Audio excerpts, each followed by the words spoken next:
യേലഹങ്കയിലെ കുടിയിറക്കപ്പെട്ടവർക്ക് ബൈപ്പനഹള്ളിയിൽ ഫ്ളാറ്റിന് പണം നൽകേണ്ടി വരില്ല എന്ന് കർണാടക സർക്കാർ. ജനറൽ വിഭാഗത്തിന് സബ്സിഡിയായി 8.7 ലക്ഷം രൂപ നൽകും. SC/ST വിഭാഗത്തിന് 9.5 ലക്ഷം സബ്സിഡിയായി നൽകുമെന്നും ഇപ്പോൾ കർണാടക സർക്കാർ അറിയിച്ചിട്ടുണ്ട്. യേലഹങ്കയിലെ ബുൾഡോസർ രാജ് വിവാദവുമായി ബന്ധപ്പെട്ടാണ് ഇപ്പോൾ ഒരു വ്യക്തത കർണാടക സർക്കാർ വരുത്തിയിരിക്കുന്നത്. ബൈപ്പനഹള്ളിയിൽ ഫ്ളാറ്റിന് പണം നൽകേണ്ടി വരില്ല എന്നാണ് പറയുന്നത്. ഒപ്പം തന്നെ സംസ്ഥാന ഗവൺമെന്റിന് സബ്സിഡിക്ക് പുറമെ കേന്ദ്ര സബ്സിഡിയും ലഭ്യമാക്കും എന്നും ഇപ്പോൾ അറിയാൻ സാധിക്കുന്നു. നേരത്തെ BBMP സബ്സിഡി മാത്രമാണ് പ്രഖ്യാപിച്ചിരുന്നത്.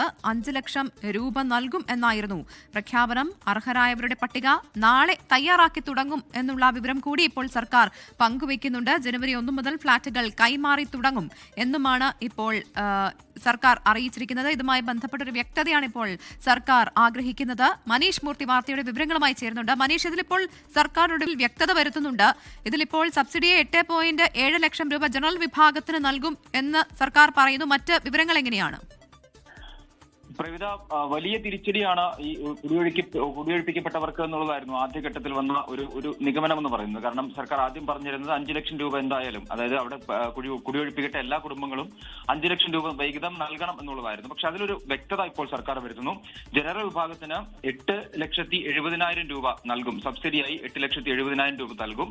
ബാക്കിയുള്ള തുക വായ്പയായി നൽകും. അങ്ങനെ വരുമ്പോൾ സ്വാഭാവികമായും പണം അടയ്ക്കാതെ തന്നെ ഈ ഫ്ളാറ്റുകൾ സ്വന്തമാക്കാൻ ഈ പറഞ്ഞ കുടിയൊഴിപ്പിക്കപ്പെട്ട ആളുകൾക്ക് സാധിക്കുമെന്നുള്ളതാണ് നമുക്ക് മനസ്സിലാക്കാൻ സാധിക്കുന്നത്.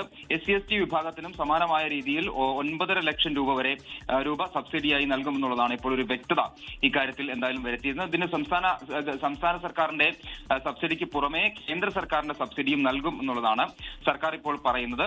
നേരത്തെ BBMPയുടെ സബ്സിഡി മാത്രമാണ് നേരത്തെ പ്രഖ്യാപിച്ചിരുന്നത്. പക്ഷെ അതിനൊക്കെ പുറമെ ഇപ്പോൾ കേന്ദ്രത്തിന്റെയും അതുപോലെ തന്നെ സംസ്ഥാന സർക്കാരിന്റെയും സബ്സിഡി കൂടി നൽകിക്കൊണ്ടായിരിക്കും. സബ്സിഡിയും അതുപോലെ തന്നെ വായ്പയായും തുക നൽകും എന്നുള്ളതാണ് നിലവിൽ വരുത്തിയിരിക്കുന്ന ഒരു വ്യക്തത എന്ന് പറയുന്നത്. കാരണം അത് വലിയ തോതിലുള്ള, നേരത്തെ പ്രഖ്യാപിച്ചത് 5 ലക്ഷം രൂപ എല്ലാ കുടുംബങ്ങളും 5 ലക്ഷം രൂപ വീതം നൽകണം, എന്നെങ്കിൽ മാത്രമേ ഈ ഫ്ളാറ്റുകൾ സ്വന്തമാക്കാൻ സാധിക്കൂ, അല്ലെങ്കിൽ അവിടെ പോയി താമസിക്കാൻ സാധിക്കൂ എന്നുള്ളതായിരുന്നു.